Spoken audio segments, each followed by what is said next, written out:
hanankii siyaasadeed oo hore waa bedelnay oo waxaan ku bedelnay wada shaqayn waa sax perfect ma jiro ilaahay un baa yaa dhan bini aadan baan nahay khaldaad waa iska imaan dib waa iska imaan karaa laakiin waxaan ku dadaalnay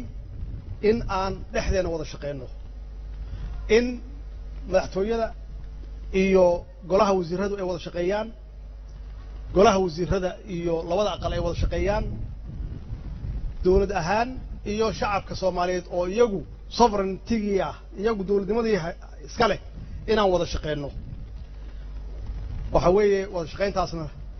qayb weyn waxa ka ah golaha labada aqal yaa qayb weyn ka ah tan saddexaad in aan kala madax banaanahay waa cadeynay in hay'ad walba oo dastuuri ah hay'adaha kale ee ka madax banaan yihiin way muuqataa oo wax isku dhex jira ma jiraan oo nala arki maayo waa sax loobi waa jira laakiin waxaan u dhaafnay golaha wasiiradu inay hawshooda qabsadaan labada aqalna hawshooda ay qabsadaan taas xaqiiqatan waa wax runtii nagu cusub waxay keentay marka inaan shuruuc badan ay ansixiyaan wada shaqeyntaas waa saad maqlayseen 22 sharci iyo ansixiyeen 20 iyo ansixiyeen laba kalena waa la yaala macnaheedu waxay tahay juhdiga galiyeen iyo shaqada qabteen waa markaan leeyahay lamid ma aha kuwii ka horeeyay waana ku mahadsan yihiin shuruucdaas waxaa ka mid ah marka kii maanta ay ansixiyeen oo ahaa shalay oo ahaa kii doorashada sharciga doorashada aad iyo aad iyo runtii ugu mahadsan yihiin annagu waxaan filaynay in muddo dheer ay qaadanayso bacdama waqtiyadan marka la soo gaaro xoogaa ay timaado iskhilaafaad iyo cudurdaaro fara badan laakiin runtii aad iyo aad yaan runtii uga mahad celinayaa sharcigaasna wuxuu ka bilowday heshiiskii baydhabo iyo ka bilowday baydhabo markaan isugu tagnay dowlad goboleedyadii iyo annaga markaan halkan isugu tagnay leeyahay waxba lagama soo saarayo oo sida uu sheegay Duqa Cabdulle inta badan dadka Soomaaliyeed mas'uuliyiinta ah lagama filo inay wax isku raacaan aan ka soo saarnay in aan ku heshiinay qaabkii doorashada loo sameyn lahaa oo qof walba uu saxiixay uu committed ku noqday qof walba uu saxiixay heshiiskaas iyo kii khayraadka qaybsiga khayraadka iyadana inaan isku raacnay oo aan wada saxiixnay waxay ay saxiix aan wada saxiixnay in doorashada 2020ka iyo 2021 ay u dhacdo qof iyo cod shacabka Soomaaliyeed dib in loogu celiyo awoodooda waxay u dhacday in uu noqdo doorasho midaysan wixii ka dambeeyay marka waxa iska leh diyaarinteeda iyo ka shaqeynteeda xukuumadda iyo labada gole ee baarlamaanka yaa iska lahaa annagu waxaan soo diyaarinay marka midkii ugu sahlanaa iyo xukuumad soo diyaarisay oo aan islahayn wuxuu midayn karaa dalka oo single constituency la yiraahdaa oo haddaad tahay xildhibaan inaad matalayso dalka oo dhan aad matalayso codka Kismaayo aad ka hesho uu yahay cod aad ka heshay Baydhabo kan Baydhabo aad ka heshay uu yahay mid Boosaaso aad ka heshay iyo guud ahaan dalka oo dhan iyadoo cidna la siinin special status aan la siinin waxaan u arkaynay inuu yahay kii ugu fududaa kii xoojin lahaa multi party systemka ahzaabaan xoojin lahaa oo xisbi dadku ay u dooran lahaayeen intay u dooran lahaayeen shakhsi anu marka haddii kaas way kaan rabnay dad badan oo halkan fadhiyana laga yaabo inay ahaayeen kaas inay rabeen waana laga raayay mid kale la soo baxay annagu kaas waxaan u arkaynaa xaqiiqatan inuu ahaa mid aan ku burmood gareyn karno aan u sheegi karno shacabka xisbiga maalan dawladdu oo laga yaabo xildhibaano badan inay qayb ka yihiin inaan niraahno xildhibaanadaani hawshaas soo qabteen haddaad doonaysaan xasilooni siyaasadeed iyo deganaansho dib u soo doorto laakiin waxaad la timaadeen mid annaga aan shaqo ku lahayn oo qof walba iskiis u raadsanayo xilkiisi laakiin aad sheeganaysaan أحزاب قالت كشيء إنسان لكن ضدك وإذا كوا عضينا يان شخصي أهان وحي آترتي ضدك آترتي أما دجان كاس آترتي قف كي دي دمارك شرعي قاسي وقف أن ربين أود ضدك اللي وعليه محايا لي من أنه أود النماه ومد قالها الشعب لبضع أقل أو شعبك الصومالي شيء تمك مليون أملاتك مليون مثلا أي يو كانين أنتي قد أسارتين شرر بدن قالين حتى حمر يكون في النام ويدي الدولة وضمك الآدين سيقولون تان أو يوصل صارتان وحا أيو أركان إن يدنوا تحت ذلك وحال في لا يمرك بعدما كي أنه أعود النيو سنحين إن الله بكجل دونه وضد أن يفسر دونان إن نسقع عبرينه دركاس لكن وأوديني شرعي قاسي وكان هرتي دو يالا هرتينا نكون صحيحة يا عاوة وحن عطرها يا قدومية لبدا قدومية إيه الله برامج إسرائيلي قرب كيسو استاجان عاوة لقبل أبوه ذلك دورشو آذي هلا وقادو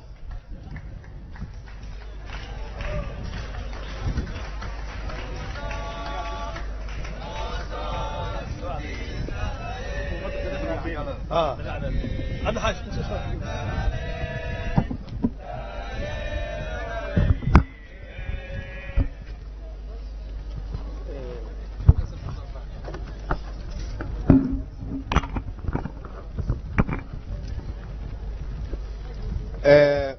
بسم الله الرحمن الرحيم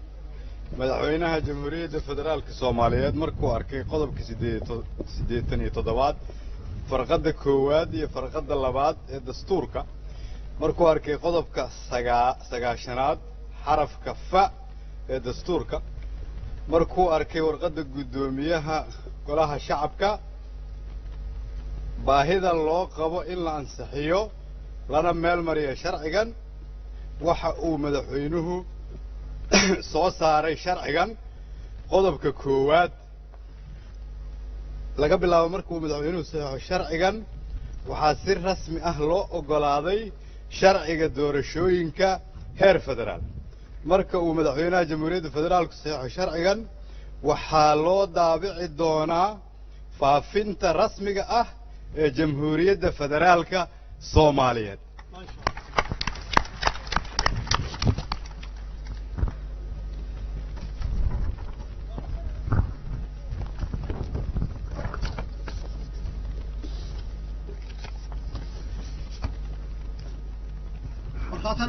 مرخاتن ويليا يا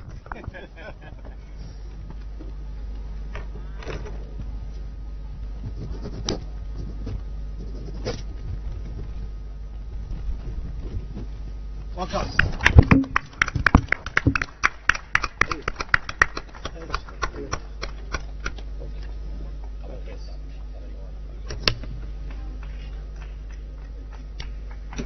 ما شاء الله طيب فكرت معك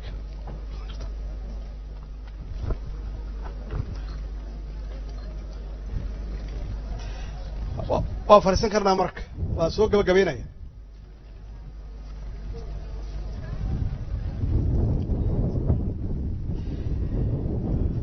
marka waxaan u hambalyeynaya mar kale aan u bogaadinaya baarlamaanka labada aqal xildhibaanada sharafta leh yaan u hambalyeynaya waana intaan sheegayo weeye inay yihiin baarlamaankan tobnaad aniga kullayba fakarkayga iyo ra'yigayga kii ugu fiicnaa ee dalka soo maray shacabka Soomaaliyeed waad aragtaan in dib lidinkugu soo celiyey awoodiinii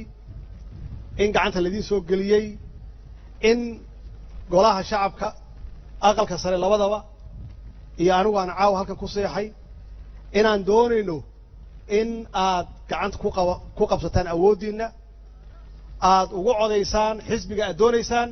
iyo shakhsiga aad doonaysaan khaasatan dhalinyarada la yiraahdo 75% oo mustaqbalka iska leh oo qaarkood aaminsan inuu waqti badan ka lumay hadda awoodda gacanteena kugu jirtaa waxaa loo baahan yahay in la iska dhigo qoryaha oo qalinka la qaato oo aad codaysaan aad u codaysaan qofka iyo xisbiga aad isleedihiin waa ugu wanaagsan yahay qaabiilka ka fogaada waxaan doonaynaa doorashadan inay noqoto doorasho nabad ah oo xalaala oo dadkoo dhan ay u siman yihiin maxaa yeelay waa markii ugu horreysay 50 sano ka bacdi awooddiinii gacantiina lagu soo celiyey waxaa laydinka rabaa oo keliya in idinkoo raalli ah aad doorataan cidda aad rabtaan wakhtigii colaadda isjiijiidka iyo isrixiixa waa dhammaaday maanta waxay tahay qofka aad dooranayso ama xisbiga aad dooranayso inaad ku doorato wax qabadka xisbiga iyo shakhsigaasi wuxuu u yahay marna ha ku dooran dan gaar ah marna yaan lagu dooran qabiil iyo qabyaalad maxaa yeelay waa soo marnay 30 sano iyo ummaddeenu dhibaataysnayd dhiig badan u daatay hanti badan iyo dhaqaalo badan ay burbureen maanta waxaan u dhaqaaqnay jidkii ama waddadii ama dariiqadii dimuqraadiyadda yaan u dhaqaaqnay haddii awooddiina gacanta lagu soo celiyey waa inaad u gudataan waajibaadkiina si nidaamsan xilkasnimo ay ku jirto oo dal jeceel ah oo waddaniyad leh dawladdan waxay ka shaqaynaysaa in loo sinaado oo electionka ama doorashada ay u dhacdo si loo wada siman yahay oo xaq ah oo xalaal ah oo la arko oo la wada arko siyaasiyiinta waxaan leeyahay iimaansada shacabkiina iyo dadkiina iyo shuruucda hadda jirta oo kan uu kow ka yahay iimaansada credit cid gaara ku qaadanaysa ma jiraan hawsha socota hawshaan waxay ka soo bilaabatay hadda wax ma bilaaban waxay ahayd wax soo taxnaa oo soo socday ahayd marba heer soo maraayay iyo marxalada soo maraayay waxay soo martay waqti oday dhaqameed ee uu soo xulayay oo xildhibaanada soo xulayay oo garwadeen ka ahaa madaxweyne ka ahaa madaxweynihii hore sheekh shariif uu ka ahaa waxay keentay in xildhibaano ay yimaadaan xildhibaanadaasi meesha aan soo gaarno ay wax soo gaarsiiyaan madaxweynihii ku xigay yaa ku yimid oo lagu doortay oo xasan sheekh ahaa isna waa enhance gareeyey kor u qaaday wuxuu ka dhigay 51 qof in erga ah inay idin soo doortaan saasaa halkan ku fadhidaan marka macnaheedu waxay tahay waxay soo qaateen oo ay ku leeyihiin legacy ama taariikha ku leeyihiin xilliyada iyo marxaladaha aan marayno oo hadda ay ugu dambayso inaan dadka aan taladii dib ugu celinno iyo awooddoodan dib ugu celinno marka creditka kulli waa la wada leeyahay ugu dambeyn hawshaani waxaa loo gudbinayaa guddiga doorashada madax bannaan iyagaa laga rabaa inay la tashi ka sameeyaan oo ay kala tashadaan xildhibaanada ay kala tashadaan xukuumadda ay kala tashadaan civil society-ga ay kala tashadaan dadweynaha guud Soomaaliyeed ay kala tashadaan dawlad goboleedyada ay kala tashadaan beesha caalamka ay kala tashadaan maxaa yeelay talada adaa ku nool iyada kuma noola laakiin shaqo sahlan maaha aan u duceyno allaha u fududeeyo ugu dambeyn sanadkan waxay ku aaday 60 guuradii ka soo wareegtay waqtiga aan qaadan xorriyadda 1960kii waa 60 jirsanay sanadkan July 1deeda waa 60 jirsanay waxay leedahay marka xusuus gaar ah dabaaldeg weyn oo aan ku faraxno ma jiraan oo dalkii weli dhibaatooyin badan ayaa jira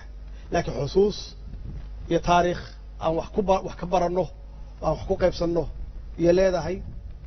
oo aan muujinno inaan intaas ka adagnahay oo resilient aan nahay oo aan muujinno dalkeena inaan dib u dhisanno oo aan muujinno dib u heshiisiin dhaba inaan galno oo aan muujinno sidii aan ku keeni lahayn midnimada Soomaaliyeed aan ku keeni lahayn macnaheedu waa inaan wada istaagno xusuustaan 60 sano 30 sano waxaan ahayn dal iyo dad midaysan 30 sanona waa kala soconnay waxaan rabaa inaan wada duceysano kulligeen intaan ducada bilaabin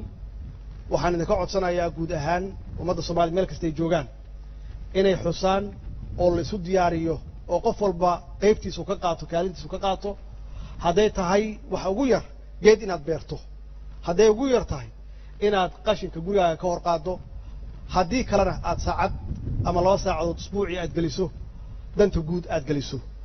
si aan u nadiifsanno qof walba meeshuu joogo hadda meeshaan joogno Muqdisho ay nadiif u noqoto burburka ka muuqda ee aan qurxsanno aan u ekaysiino dalkii siduu ahaan jiray dal nabad ah oo bilicdiisii iyo quruxdiisii la soo noqday saas darteed qof walba oo Soomaali ah meel kasta uu joogo waajibaadkaas saaran xusuusta 60 guurada darteed qof walba inuu isxilqaamo uu kaalintiisa qaato wax alla wuxuu ku tari karo dalkiisa iyo deegaankiisa inuu sameeyo aan ducaysanno marka aan ducaysanno ilaahay inuu nabadna siiyo ilaahay inuu dhibka naga dulqaado ilaahay inuu midnimo noo keeno ilaahay dhexdeena inuu burcad isu mariyo ama farmaajo isu mariyo wassalaamu calaykum waraxmatullaahi wabarakaatuh